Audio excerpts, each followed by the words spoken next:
Muy buenos días, mi nombre es Alfredo Warner del Departamento e-commerce de ProChile y les doy la más cordial bienvenida a esta nueva charla que lleva como título Aumenta tu demanda B2B con Dark Social. Antes de pasar, de cederle el micrófono a nuestro invitado de hoy, quisiera hacer algunas consideraciones de contexto, ¿no es cierto?, para situarnos en este tema. Hoy en día vemos que son millones, no sé cuántos millones, pero millones de marcas las que están en el espacio digital tratando de destacarse, ¿no es cierto?, por sobre las otras y emitiendo algún mensaje para captar la atención de los compradores, de los que toman decisiones de compra. Ese esfuerzo es gigantesco y cada cual trata de hacer lo que puede, ¿no es cierto?, por tratar de destacarse por sobre las otras alternativas. Y ese esfuerzo de difusión o de envío de estímulos es lo que se logra a través del marketing digital.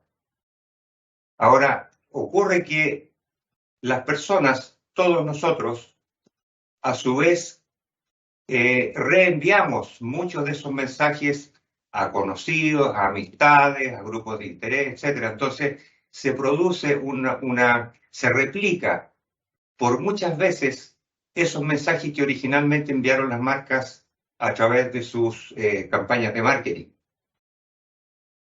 Ese gran porcentaje, estamos hablando de alrededor de un 80%, de ese reenvío de mensajes es lo que se conoce como dark social. O sea, todos nosotros mandamos todos los días reenviamos algún mensaje en LinkedIn o mail o WhatsApp, y eso no es medible. Lo único que es medible es las campañas de marketing en sí. Todo eso deja huella y es medible. Sin embargo, el impacto que se genera adicionalmente no es medible. Y el dark social justamente aborda ese fenómeno y que es donde realmente se están tomando las decisiones de compra. Es en el dark social donde los que toman decisiones de compra, los que están investigando la búsqueda de alguna solución que necesitan, lo están haciendo en ese espacio. Por lo tanto, es muy relevante abordarlo con ciertas metodologías, ¿no es cierto?, para que al final se traduzca en mayores tasas de conversión, que es lo que todo negocio que está en el espacio digital persigue. Yo invierto en campañas de marketing para lograr una cierta conversión de ventas. Dicho esto, le cedo la palabra entonces a nuestro invitado de hoy, que es Pablo Ruiz, el CEO de la agencia española Performance Media y un experto en esta materia. Así es que, Pablo, te dejo el micrófono en tus manos y la audiencia en tus manos. Muchas gracias. Al final, pues ustedes si tienen dudas, pueden escribirlas en el chat que aparece arriba en el menú, en la barra de menú, y al final de la presentación de Pablo abordamos entonces todas esas consultas. Adelante, Pablo. Muchísimas gracias por la presentación. Entiendo que veis bien mi pantalla, veis bien la presentación, ¿verdad? Sí, perfecto. Muy bien. Bueno, pues me presento. Efectivamente, soy el CEO de Performance Media, una agencia de consultoría y ejecución para la implementación de estrategias de generación de demanda. Llevo toda mi carrera desde el año 2013 involucrado en crecimiento de empresas B2B. He empezado desde la parte más tradicional del marketing B2B, que consistía en coger una maleta, irme a visitar mis clientes a China, a ciudades que no conocía, participar en congresos y hacer puerta fría, a hacer lo que hago hoy, que es generación de demanda, que entiendo que es el polo opuesto de lo que empecé haciendo, ¿no? En el sentido de que empecé haciendo el marketing B2B más tradicional que hay y ahora entiendo que estoy haciendo pues lo que yo conozco como lo que mejor funciona y más innovadores. He implementado lo que os voy a hablar, lo que os voy a hablar hoy en las dos empresas que he tenido antes, donde he aprendido haciendo desde cold outreach, enviando más de 2.500 emails fríos al día, hasta haciendo generación de demanda. Mi última experiencia antes de fundar Performance Media fue en el Grupo Planeta, donde era el director de B2B. Y ya pues desde hace tiempo llevo con Performance Media, donde hemos ayudado a muchísimos clientes, más de 25 este último año, formando un pipeline en nuestra propia empresa bueno, este dato está un poco desfasado, de más de 500.000 euros en solamente los primeros 6 meses, implementando una estrategia de generación de demanda, y actualmente tenemos la comunidad de generación de demanda más grande de habla hispana del mundo. Así que vamos un poco al grano. ¿Por qué hablamos de generación de demanda? Hablamos de generación de demanda porque el comprador B2B ya no toma decisiones como lo hacía antes. Estamos en el año 2022, a las puertas del año 2023, y pensar que lo mismo que era válido hace 10 años es sin duda algo pues obsoleto, porque el comprador ya no se comporta de la misma manera. Ni siquiera en el plano B2C, pero me voy a restringir únicamente al plano B2B. En este sentido, tenemos una serie de datos de una encuesta que realizó Gartner a más de 250 ejecutivos, con datos muy interesantes que me llevan a una serie de conclusiones que también voy a compartir con vosotros. Pero primero, centrémonos en esos datos que nos da esa encuesta hacia más de 250 ejecutivos entrevistados en Estados Unidos. El 79% reconoce que los miembros del comité de compra han aumentado con respecto al año pasado. Significa que cada día más personas dentro de una empresa se involucran dentro del proceso de toma de decisión B2B. Esto, lógicamente, para cualquiera que se dedique al marketing B2B y a las ventas B2B, hace que su proceso de venta se haga más complejo. El 88% reconoce que invierte más tiempo en investigar soluciones y el 31% lo hace en redes sociales. De hecho, según los datos que hemos recogido desde Performance Media, entrevistando a más de 10 clientes por cada uno de los 25 clientes que tenemos, hemos visto que de hecho el 90% de los compradores inician su proceso de investigación desde que identifican una necesidad a través de redes sociales, en la mayoría de casos en LinkedIn, pero depende mucho del país. En cuanto a la plataforma, pero sí que el 90% empieza ese proceso de búsqueda en redes sociales, independientemente de la generación. Es decir, hace poco uno de los directivos de Google, uno de los directores mundiales de Google, reconocía que la generación Z usaba más TikTok que Google para buscar cosas. En el caso del B2B, con cualquier generación, nuestros datos y los datos de Gartner apoyan el hecho de que la gran mayoría de compradores B2B inician su proceso de investigación cuando han identificado una necesidad a través de redes sociales y en particular en LinkedIn. El 35% inicia el proceso de búsqueda de soluciones a través de reseñas y recomendaciones, un poco reforzando el punto anterior. El 54% estaba de acuerdo en que poder acceder a contenidos fue un motivo de compra. ¿Qué quiere decir esto? Estamos acostumbrados a la fórmula tradicional en marketing digital B2B, en la cual impactamos con un anuncio, llevamos a esa audiencia, a ese tráfico a una página web, donde buscamos que nos dé sus datos de contacto para que ventas luego le llame por teléfono.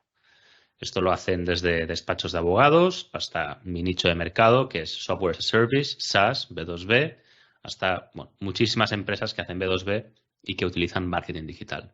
Bien, el 54% en este caso, lo que decía es que antes de poder tomar una decisión, lo que hacían es buscar contenidos producidos por esa empresa que hablaran sobre el problema, la necesidad del comprador y la solución.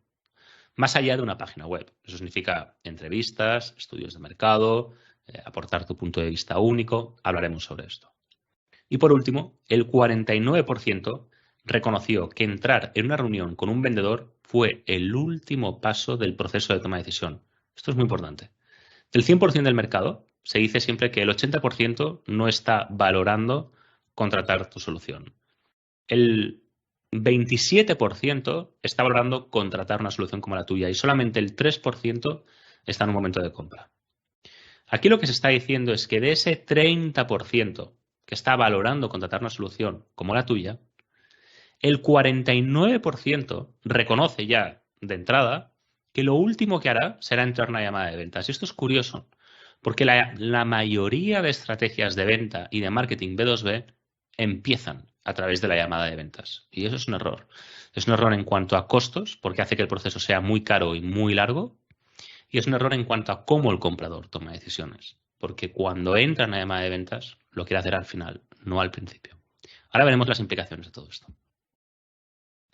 A donde quiero llegar con todo esto, y esta es la conclusión que adelantaba con los datos de Gartner, es que el comprador B2B del 2022 ya no toma decisiones de la misma manera que lo hacía antes. Desde el año 2015 hemos madurado a pasos agigantados, probablemente el COVID y la pandemia tenga algo que ver, pero la idea es que desde que identificamos una necesidad B2B, iniciamos un proceso de descubrimiento, de aprendizaje, que en la mayoría de casos es errático y además no se puede trazar, no se sabe muy bien qué es lo que pasa. Hoy en día queremos descubrir los productos o servicios que necesitemos, las soluciones a nuestras necesidades, por nuestra propia cuenta. Y ya no consumimos contenidos como lo hacíamos antes a través de blogs, por ejemplo. Ahora vivimos una época en que las redes sociales forman parte del día a día. Escuchamos podcasts que crecen a un ritmo del 20% interanual. De hecho, en Chile ese dato es superior, creo que es de entre el 50 y el 60% interanual. Seguimos a influencers B2B. Según la revista Newsweek, 2023 va a ser el año de los influencers B2B. Utilizamos foros, como pueden ser canales de Slack abiertos, por ejemplo, para interactuar con colegas de profesión. Por tanto, ya no nos comportamos de la misma manera. Ya sabemos reconocer un embudo de ventas y lo rechazamos. No queremos suscribirnos a newsletter y no esperamos comprar nada por haber descargado un white paper o participar en un webinar. ¿Qué quiero decir con esto? El formato newsletter responde a una época de hace 10 años donde los correos electrónicos formaban parte de nuestra vida en Internet. Incluso hablamos de los años 90, donde realmente lo único que existía eran portales, correos electrónicos y poco más. Pero hoy en día vivimos una época de redes sociales, vivimos una época de foros, vivimos en la época de la información. La newsletter es únicamente un medio más dentro de todo lo que podemos usar para buscar información, con una gran diferencia. Si yo hago una publicación en LinkedIn o publico un episodio en mi podcast, las posibilidades de que ese llegue a mi audiencia son prácticamente el 100%. Una newsletter no, porque se queda en la bandeja de spam, no se abre por pereza. Es un medio que está quemado por parte de la audiencia. Y cuando digo que no esperamos comprar nada por haber descargado un white paper o participar en un webinar, es porque muchísimas empresas utilizan el gancho, el lead magnet, de un white paper o un webinar para decirte, oye, voy a publicar este contenido. ¿Te interesaría poder acceder a él? Dame tus datos de contacto. Ya sabes lo que va a pasar con esos datos de contacto. Muy probablemente te acaben llamando por teléfono para venderte lo que sea que están vendiendo. Y eso el comprador B2B del 2022 hoy en día no lo acepta. De hecho, tengo un dato bastante interesante después de haber trabajado solamente el último año con 25 empresas, con más de 25 empresas, que solamente el 10% de los ebooks que se acaban pidiendo se acaban descargando. Ya no digo cuántos acaban siendo abiertos e incluso leídos. Solamente el 10% se acaban descargando. Apenas consultamos blogs, lo mismo que pasa con las newsletters. Y el problema con los blogs es añadido además, que es que conseguir recurrencia en el tráfico es muy difícil. Entonces es muy difícil evangelizar. Luego hablaremos también de esto. Queremos probar antes de comprar. Nos cuesta más tomar decisiones, hay más información. Nos da más vértigo tomar una decisión y, por tanto, nos gusta mucho poder probar gratis, porque en B2C es lo que hemos aprendido y en B2B es lo que queremos. Estamos saturados de anuncios y de marcas y eso provoca que rechacemos la publicidad de entrada. Ya cuando vemos que nos quieren vender algo, ya de entrada ya tenemos un efecto psicológico que lo empieza a rechazar. De hecho, con la pandemia, los costes de publicidad en redes sociales aumentaron más que nunca y desde entonces muchísimas empresas que destinaban el 100% de su presupuesto a crecimiento a invertir en social ads han dejado de hacerlo porque ya no es rentable. Nos fiamos de las reseñas, de las valoraciones de nuestros colegas de profesión y sabemos cómo encontrarlas. Al final, lo que sucede es que desde que identificamos una necesidad, vamos a estar buscando aprender cómo resolverla siguiendo todos estos principios, todas estas conclusiones que acabo de compartir contigo. Eso significa que a lo mejor puedo identificar una necesidad un día por la mañana mientras estoy en LinkedIn buscando información y a partir de ahí voy a empezar un proceso de descubrimiento y de aprendizaje que va a ser multiplataforma. Va a ser a través de referencias, va a ser a través de podcast, va a ser a través de interacción con el resto de miembros del comité de compra. Puedo seguir aprendiendo por LinkedIn, puedo volver luego al podcast, puedo comparar luego en Google Shopping, en Google Reviews, puedo ir a un foro especializado, a medios especializados en mi vertical, puedo ver qué piensan al respecto influencers B2B o preguntar en un grupo de LinkedIn. Y lo que tiene todo esto en común es que no responde a ningún embudo. Es un proceso errático de aprendizaje que quien lo lidera es el comprador, no el marketer. Y lo más importante de todo, no se puede atribuir. Es decir, no sabemos cómo funciona, no lo podemos medir cuantitativamente. Antes, cuando hacíamos marketing tradicional y seguíamos el embudo de impacto con anuncio, llevo a la gente a mi página web y me rellenan un formulario para que yo lo pase a ventas, podíamos medirlo cuantitativamente. Hoy ya no podemos medirlo, porque no podemos trazar exactamente qué es lo que está haciendo el comprador a lo largo de todas estas herramientas. Es muy difícil, no se puede. Bueno, no es que no sea difícil, es que no se puede. Y por eso, todo este proceso, todos estos contenidos que no se pueden atribuir, es lo que nosotros llamamos el dark social. Y es donde los compradores B2B están tomando decisiones. Fijaros el feedback que yo obtengo de mi propia empresa, para no compartir datos de mis clientes.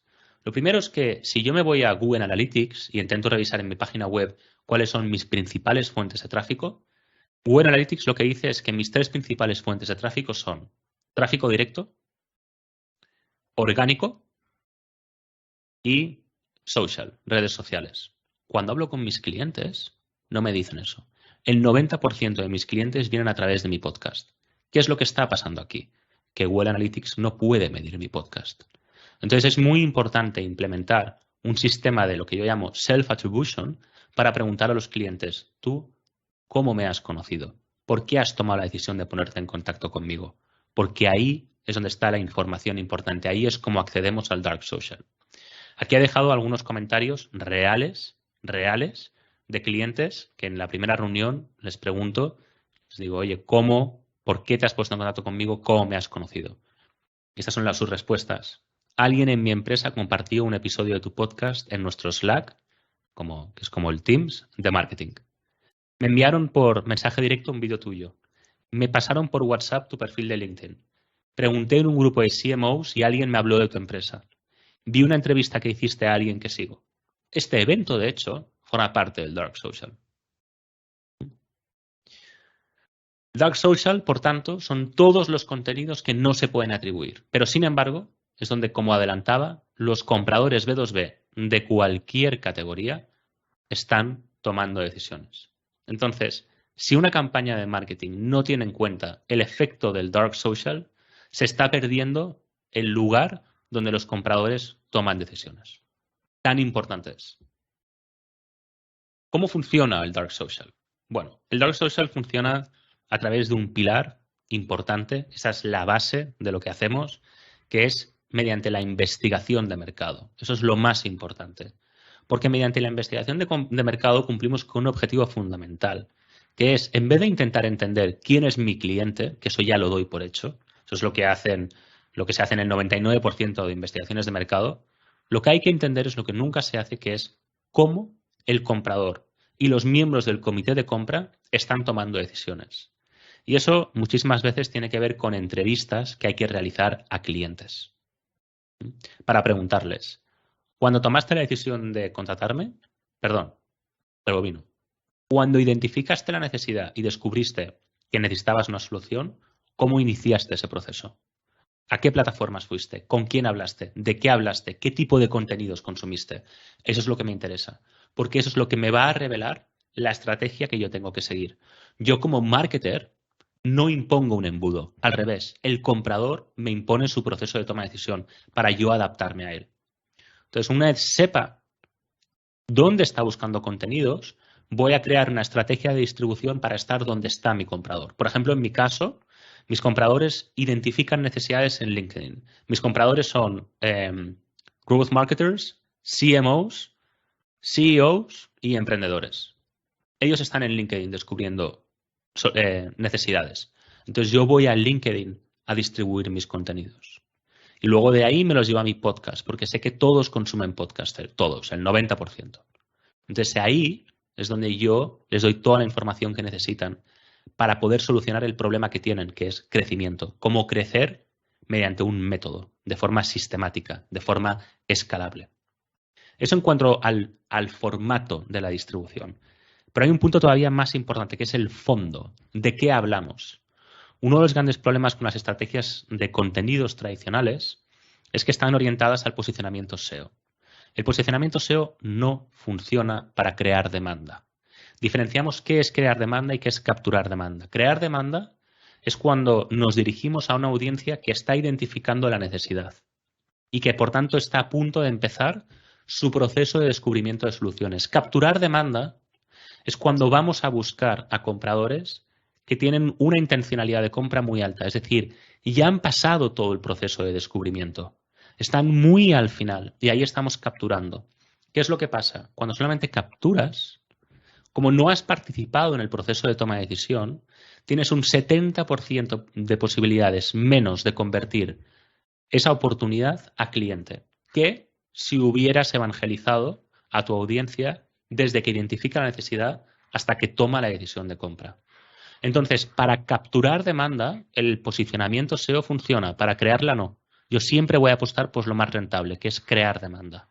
¿Qué es lo que pasa? Que cuando nos fijamos, cuando creamos contenidos que están orientados al posicionamiento SEO, no lo estamos haciendo pensando en contenidos que resuenen entre los compradores. Los estamos creando pensando en el algoritmo de Google. Y a mí el algoritmo de Google me da absolutamente igual. Google no me va a comprar nada. Quien compran son los compradores. Yo lo que tengo que hacer es crear un tipo de contenidos que encuentren un equilibrio perfecto entre aquello de lo que mi audiencia quiere escuchar y de lo que yo quiero hablar.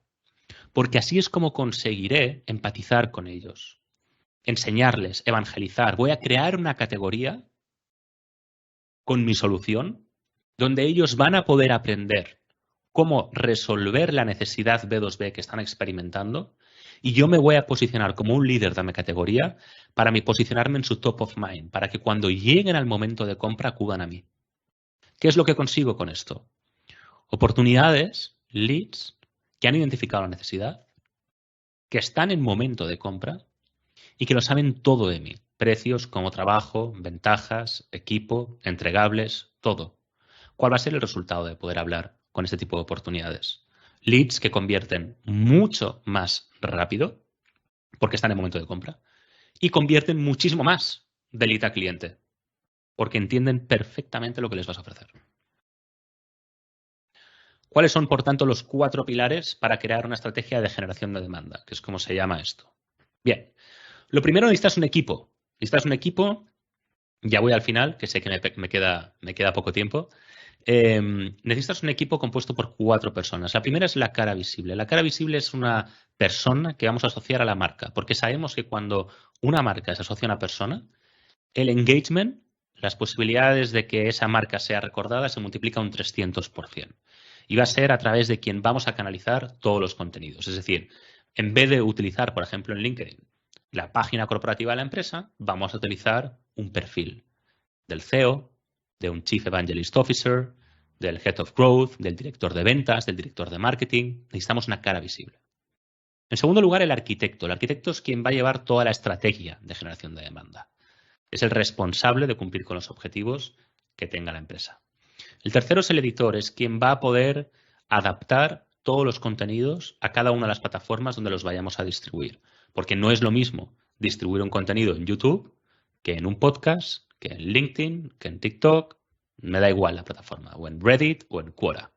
Lo importante es que el contenido esté adaptado a cada plataforma. Y en último lugar, vamos a tener el distribuidor, que es quien va a distribuir todos los contenidos de forma nativa en cada una de las plataformas, ya sea de forma orgánica o mediante una campaña paid, porque estas estrategias, lógicamente, se pueden escalar y no se hacen Google Ads. Luego vamos a tener que crear una categoría, porque lo que vamos a hacer es crear una categoría donde no tengamos competencia, donde podamos aportar un punto de vista único, porque así es como vamos a crear relevancia de marca.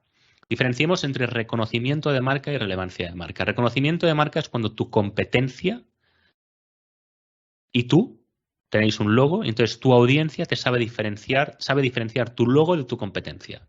Adidas, Nike. Eso es reconocimiento de marca. Relevancia de marca es cuando aportas valor a tu audiencia. Es cuando alrededor de una marca has creado una comunidad la cual está fidelizada hacia ti porque tú les aportas valor. Ese valor es sencillamente enseñarles a cómo resolver su necesidad mediante tu punto de vista único y así creas una categoría. Mucho ojo porque si volvemos atrás a las clases de la universidad o de donde sea, vemos que hay solamente dos tipos de ventajas competitivas. O por precio o por valor, es decir, margen. Es decir, o soy más barato que mi competencia o puedo cobrar más margen que mi competencia. Eso en cuanto a estrategia de empresa. Bien, cuando tú has conseguido crear una audiencia y fidelizarla mediante la generación de relevancia de marca, eso es lo que permite tener una estrategia con una ventaja competitiva por valor y por tanto cobrar más que tu competencia. Entonces, no es ninguna tontería tener relevancia de marca, porque se puede convertir en tu principal ventaja competitiva. Por ejemplo, en mi caso, la ventaja competitiva de mi empresa es por valor. Gracias a que he creado la comunidad más importante de habla hispana de la generación de demanda. He creado mi propia categoría. O sea, tenemos marketing B2B, growth marketing B2B, generación de demanda. Ahí he creado yo mi categoría, me he posicionado como un líder y esa es mi ventaja competitiva. Eso es lo que me puede permitir cobrar más que cualquiera que me intente hacer la competencia, porque yo tengo una audiencia, tengo una comunidad. Entonces es muy importante crear tu propia categoría, encontrando ese equilibrio perfecto entre lo que tu audiencia quiere escuchar y de lo que tú quieres hablar, para construir relevancia de marca como ventaja competitiva de la empresa. Esto es muy importante. El tercer pilar, dentro de los 4 pilares importantes que vamos a tener para una estrategia de generación de demanda a través de Dark Social, es la postproducción y la distribución de estos contenidos, para, como adelantaba, poderlos distribuir de forma nativa en cada plataforma. Porque cada plataforma responde a necesidades distintas. Y en cuarto lugar, entender que el análisis del Dark Social, que afecta de forma tan directa a la generación de demanda, es no solamente cuantitativo, que es a lo que en marketing estamos acostumbrados, sino cualitativo. ¿Por qué? Porque hay que entender que no vamos a poder medir todo y por tanto hay que convencer a ventas, convencer a quien hable con los clientes para que los clientes nos expliquen cómo nos han conocido y eso hay que registrarlo. Hay que entender que muchas veces no hay que medir de forma directa, sino de forma indirecta a través del final del embudo. Por ejemplo, una de las métricas que a mí me gustan más es valor y velocidad del pipeline, para entender cuánta facturación está aportando marketing a la empresa. Entonces, el método de medición del Dark Social tiene que ser híbrido, tanto cuantitativo como cualitativo. ¿Cuáles son los beneficios, por tanto, de una estrategia como es la que os planteo? Pues lo que os estaba adelantando. Al final, el poder dirigirnos directamente al lugar donde los compradores están identificando la necesidad y poder evangelizarlos desde el principio nos va a permitir una estrategia mucho más escalable, donde a través de menos acciones podemos generar más demanda. Vamos a, por tanto, gastarnos menos dinero porque vamos a ser más eficientes en la asignación de recursos y eso lo que nos va a ofrecer van a ser leads, oportunidades de negocio, que convierten más rápido porque están en momento de compra y mucho más porque ya lo saben todo de nosotros.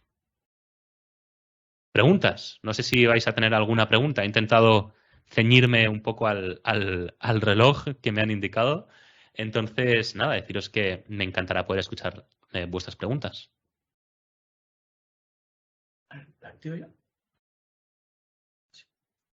Muchas gracias, Pablo. Mira, no hemos registrado todavía el ingreso a ninguna pregunta.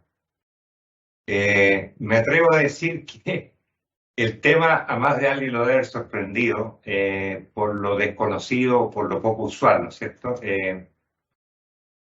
Yo sí tengo una pregunta. Mira, como institución, nosotros estamos ya involucrados con el e-commerce internacional hace más de 10 años. Y nos enfrentamos también, es decir, tratamos de diseñar herramientas e instrumentos para apoyar a nuestros beneficiarios exportadores o potenciales exportadores de bienes y servicios y contenidos digitales para que logren vender o posicionarse y desarrollarse en los mercados que sean en el mundo. Eso es lo cotidiano, ¿cierto? Es lo de hoy, del próximo año. Pero también tenemos un plan de desarrollo futuro, de pensar, digamos, hacia dónde se está desarrollando toda esta industria, todo este canal. Y lo que hemos estado observando es que surge el metaverso como ese gran desarrollo, ¿no es cierto? Incluso nos llegan a decir que los marketplaces que conocemos hoy día como Amazon, Alibaba, etcétera, en un par de años más van a estar dentro del metaverso. Entonces, eso es lo que estamos viendo nosotros como desarrollo futuro y estamos comenzando a que esto se difunda primero internamente y también externamente para que nuestro ecosistema empresarial lo vea como algo que hay que estudiarlo, hay que preocuparse y ocuparse, ¿no es cierto? Y escuché con mucha atención tus primeros comentarios de cuáles son los canales más efectivos hoy día que la audiencia de compradores B2B, ¿no es cierto?, que están investigando y están en el proceso de compra, de búsqueda de soluciones, en fin. Tú mencionabas que los newsletters o los ebooks, ¿no es cierto?, ya están de salida como canales de capturación de interés.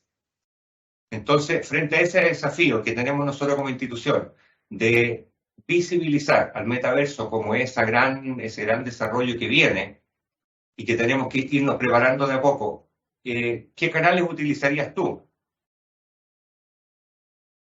¿Qué canales usaría yo para potenciar el metaverso? ¿Te refieres? Primero, es decir, para difundir información, ¿no es cierto? Para crear un poco ese interés en la audiencia, qué es lo que es el metaverso, primero que entiendan qué es lo que es. Y segundo, qué se puede hacer en el metaverso. Y Vale. lo pienso yo como institución, ¿qué podríamos hacer nosotros como institución? Y te lo pregunto, te lo planteo de la siguiente forma. Nosotros tenemos herramientas tradicionales, ¿no es cierto?, que han sido ir a ferias internacionales, participar en reuniones, en misiones de negocios, visitas in situ a los mercados, invitación de compradores, etcétera. Es decir, son todos estos instrumentos que todos los organismos de promoción de exportaciones han usado en el tiempo para acercar la oferta con la demanda. Y ahora ocurre que aparece el metaverso como esa gran vitrina virtual 3D donde nosotros podríamos desplegar toda la oferta de valor que tenemos, tanto como país, como empresa, como agrupaciones, etc. Entonces, Sí. para que la audiencia nuestra, que son las empresas exportadoras, ¿no es cierto?, los que tienen algún potencial para exportar, ¿cómo llegamos a ellos con ese mensaje para que se ocupen y lo empiecen a investigar?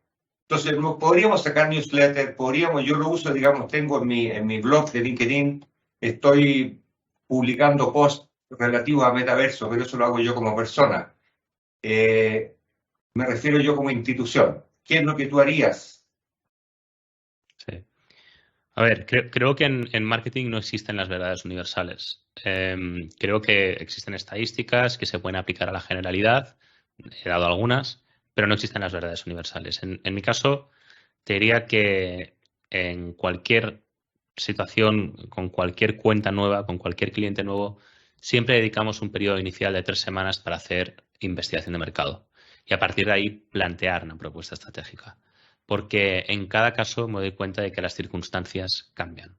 ¿Cuáles son los objetivos de la investigación de mercado? Bueno, pues a través de herramientas como la investigación a cliente, las entrevistas a clientes, que es un formulario que ya tengo con más de 75 preguntas, y intentamos identificar elementos claves como la pregunta que me has planteado, qué canales está mi comprador o mi audiencia, en este caso, y otras preguntas como segmentación de cuentas, segmentación de mercados, perfil de cliente ideal, etcétera, etcétera, etcétera.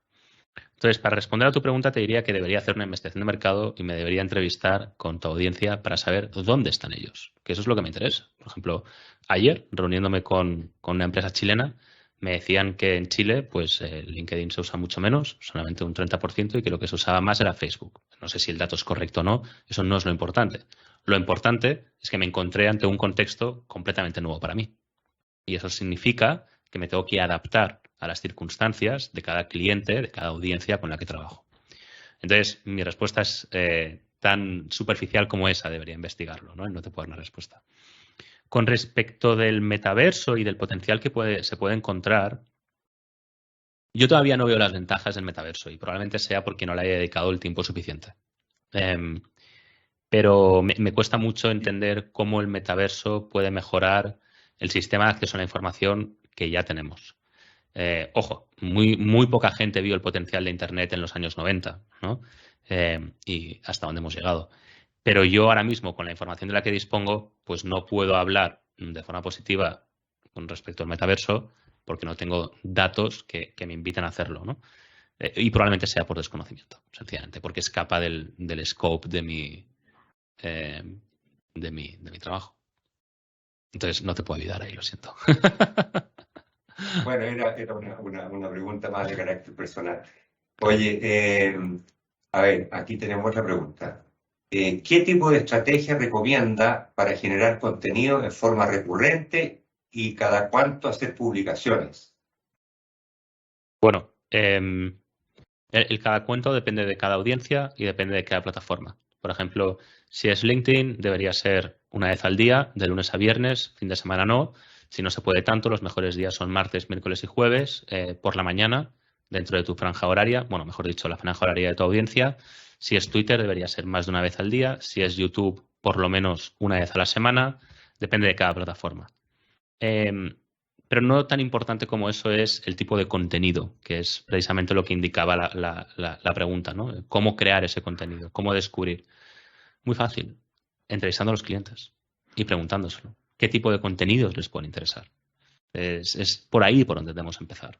Entonces, lo que deberíamos hacer, una vez entrevistamos a nuestros clientes e intentamos entender cuáles son los atributos que ellos han considerado más importantes para contratarnos, nosotros siempre hacemos una lista de 5 atributos que el cliente ha considerado como más importantes para poder contratarnos. Y de ahí sacamos un mapa de contenidos en una estructura de TOFU, MOFU, BOFU, es decir, top of the funnel, medium of the funnel, bottom of the funnel, según si ha identificado la necesidad, está en proceso de descubrimiento o está en proceso de toma de decisión.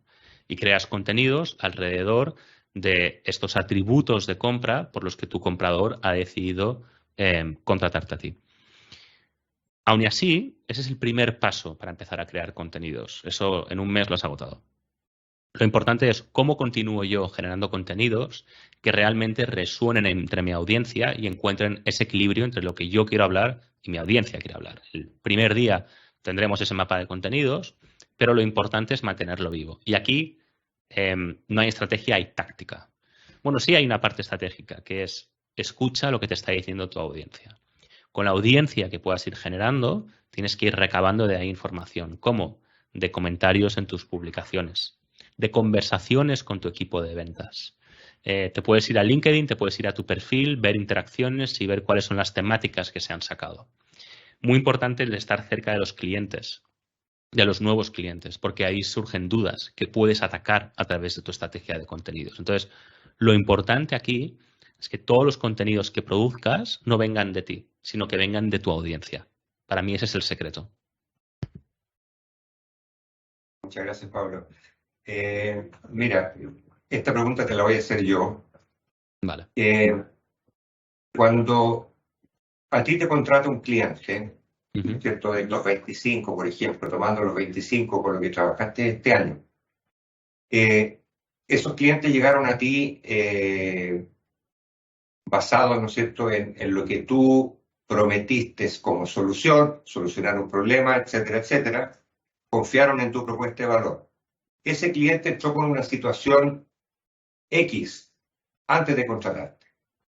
Supongamos que él gastaba, no sé, 1.000 euros mensuales en marketing digital y con esos 1.000 euros generaba 100 leads. Y de esos 100 leads tenía una conversión. Entonces, esa empresa llega con una problemática, ¿no es cierto? Y te dice, ¿sabes qué? No estoy conforme con las campañas de marketing, con el resultado de las campañas de marketing. Entonces, aplicas tu metodología después de haber contratado tu asesoría. ¿Cuánto aumenta eso? Es decir, ¿cuál es el impacto post aplicación de la metodología que tú usas? O sea, ¿cuánto ha mejorado el resultado y cuán satisfecho se ha ido ese cliente después de recibir la asesoría tuya? Depende de cada caso, porque, claro, los términos absolutos de cada cliente pues varían mucho en función de su escala, ¿no? Pero en términos relativos podría decir que estamos viendo una reducción de la inversión en performance marketing puro de paid ads de más del 50%. Y nosotros, la principal métrica a través de la cual valoramos es Pipeline Velocity, que mediante un importe valora la calidad de los leads, la rapidez de conversión de lead a cliente y el porcentaje de conversión de lead a cliente. Entonces sí que vemos incrementos al cabo de un año del Pipeline Velocity, una mejora de entre el 20 y el 40%, podría decir un 30% de media. Pero es difícil de calcular porque cada empresa es un mundo con casuística muy distinta donde comparar de la misma manera es difícil, pero sí, yo me atrevería a decir que una mejora del 30% para empresas que ya tienen canales de marketing y ventas implementados. Interesante, muchas gracias. Oye, aquí me pregunta bien puntual. ¿TikTok sirve para vender? En B2B, a ver, casi no tenemos casos de éxito todavía. TikTok sigue siendo una plataforma muy joven. Está tardando más en B2B de conseguir resultados de lo que lo hizo Facebook. Probablemente porque Facebook se encontró ante un escenario muy distinto. Yo todavía no conozco casos de éxito y los casos que conozco se enfocan más en la creación de audiencias que no en la conversión de audiencias en clientes. Y como el salto de TikTok a otras plataformas no se puede medir, es complejo saber el impacto que está teniendo TikTok en esas estrategias. Conozco solamente una estrategia donde realmente lo están implementando con cierta regularidad, de forma seria, y todavía no tienen claro que les esté funcionando. Entonces, es cuestión de probarlo. Bueno, no es cuestión de probarlo, es cuestión de investigar a tu cliente y a partir de ahí ver. Y si se puede probar, pues sí se puede probar. Pero primero hay que investigar al cliente y ver si está en TikTok, ¿no? Si no está en TikTok, ya te lo dice el cliente, pues no hace falta ni que pruebes. Te dice, sí, estoy en TikTok, pues sí, entonces se puede probar. Pero todavía no conozco ningún caso de éxito que realmente haya resonado, que haya sido importante. Yo lo he probado personalmente, no como empresa, con un cliente que lo quería hacer y cuando te lo pide el cliente, pues has de hacerle caso. Y no tuvimos claros los resultados. O sea, yo fue un canal que recomendé no seguir implementando porque no veía la rentabilidad del canal. Perfecto, muchas gracias. Mira, lo que yo he podido leer es que, bueno, hay una transición desde los inicios de Internet, ¿no es cierto?, del e-commerce, Sí. en que el consumidor, cualquier consumidor, recibe los estímulos vía texto, vía fotografías, o sea, usando solo dos sentidos, que sería la vista y el oído, y hoy día se ve una transición hacia el video, o sea, ya el consumidor está privilegiando videos por sobre imágenes, porque lo sitúa, digamos, mucho más cerca de la realidad del producto o del servicio que está buscando. Entonces, eventualmente el video sí se está constituyendo en una herramienta poderosa por sobre las imágenes. Oye, Sí. no tenemos otras preguntas. No sé, Pablo, si quieres hacer algún cierre, algún mensaje de cierre. Nada, que ha sido un placer estar aquí, que muchísimas gracias por la invitación. Es un placer poder estar aquí en Chile virtualmente compartiendo esta presentación, estos datos con vosotros.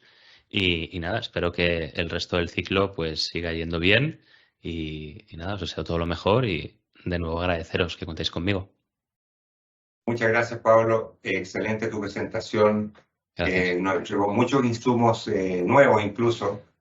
Y nos vamos a hacer cargo del concepto Dark Social y yo creo que ya queda instalado acá, a lo menos en la audiencia que hoy día nos acompañó, y eso le va a permitir mejorar los resultados de sus esfuerzos de venta de sus bienes o servicios, ya sea localmente o a nivel internacional. Así es que un gran abrazo, Pablo, muchas gracias y te deseamos todavía una linda tarde. Muy amable. Muchísimas gracias. Adiós. Buenos días. Adiós, muchas gracias.